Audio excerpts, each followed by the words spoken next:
আজকে ভূত চতুর্দশী।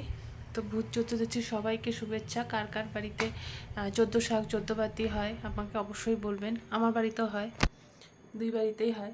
তো চোদ্দো শাক তো খাওয়া হয়েই গেছে, এখন চোদ্দো পাতি মানে প্রদীপ ধরাবো। তো নমস্কার সবাইকে, ব্লগ এক্সপ্রেস চ্যানেলে আপনাদের সবাইকে স্বাগত জানাই। আস্তে আস্তে সব পূজাই চলে যাচ্ছে। তো এই যে এখানে গুলটুস ঘুমাচ্ছে। চোদ্দোটা প্রদীপ নিয়ে আসি আগে। যতটা প্রদীপ নিয়ে আসার পরে দেখি, তারপরে গুছিয়ে টুছিয়ে রাখবো।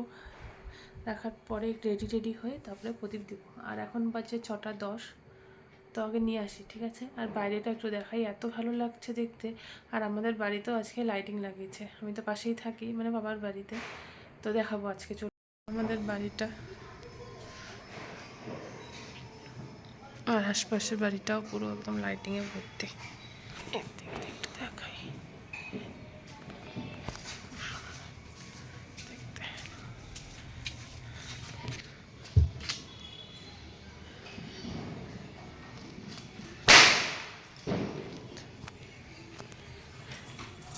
এত ভালো লাগে দেখতে যে বলার বাইরে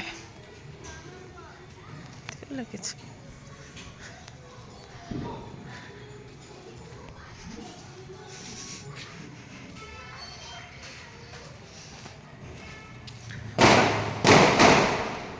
আমাদের বাড়িটা বেশ সুন্দর লাগছে দেখতে আজকে। ভাবি বাড়িটাও সুন্দর লাগছে।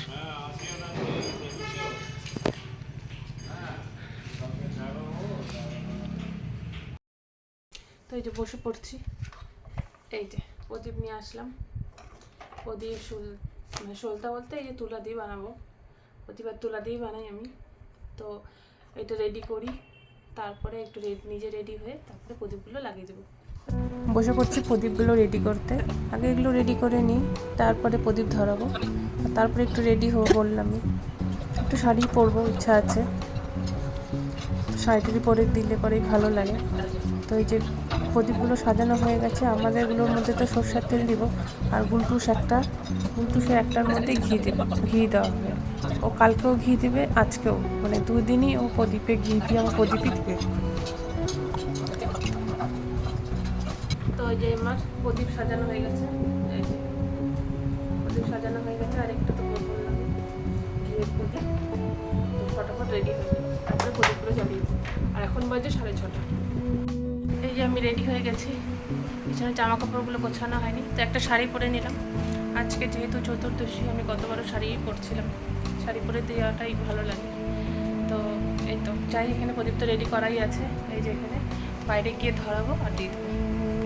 তো এই যে রেডি হয়ে নিচ্ছি, একটা সুতির শাড়ি পরে নিলাম, গরম লাগছে তো সুতির শাড়িটাই পরে নিলাম। আর গুলটুসকে দিলাম মোবাইলটা ধরতে। তো যেভাবেই ধরুক, আর কিছু করার নেই, আমার তো ক্যামেরা ধরার এখানে কেউ নেই, তোকেই ধরতে বলতে হবে। তো যেইভাবেই ফটো তুলে আপনারা একটু দেখে নেবেন, বুঝে নেবেন, কারণ ও ধরবে তো। গুলটুস যাচ্ছে, গুলটুসের প্রদীপটা হচ্ছে এই যে ঘিয়ের প্রদীপ। গিয়ে নমস্কার করবি দিয়ে। হ্যাঁ এখন এতে না, তুলসী পাড়ে দে, ওই পাশেরটাতে দে। নমস্কার কর।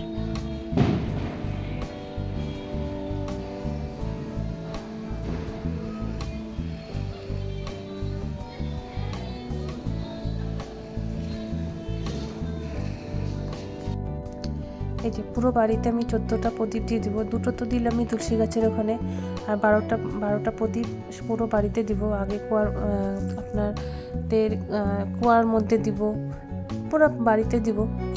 আর কি হয়, কালী পূজার দিন যেদিনই প্রদীপ ধরানো হয়, সেদিন যে এত পরিমাণে হাওয়া দেয়, দেখতে পাচ্ছেন প্রদীপটাকে আমি কতবার যে ধরালাম কোনো ঠিক নেই। এই পাশের প্রদীপটাই এতবার নিভে গেল, আমি নিপছি আর ধরাচ্ছি, অনেকবার আমি এটাকে ধরালাম।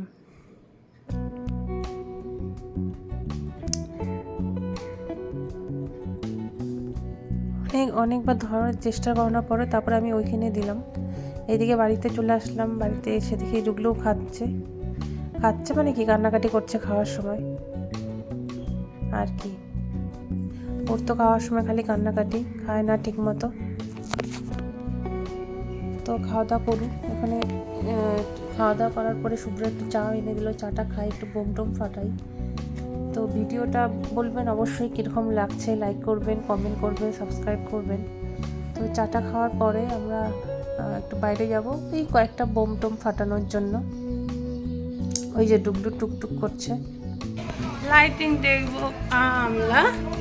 চলো বোম ফাটাবো আমরা এখন বোম ফাটাতে যাচ্ছি, আমরা বোম ফাটাতে যাচ্ছি।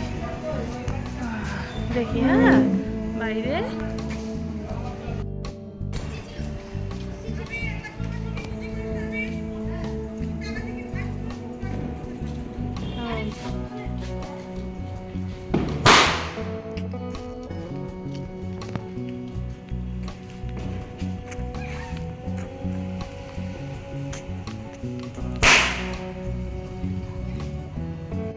বদাদা আসছে বোম নিয়ে, বোম ফাটাবে এখন বদাদা, বোম ফাটাবে। বদাদা কিন্তু ভয় পায়, বোম ফাটাতে বদাদা ভয় পায়, বদাদা ভয় পায়। ওই যে চটপট কানের সামনে চিল্লা তোমার।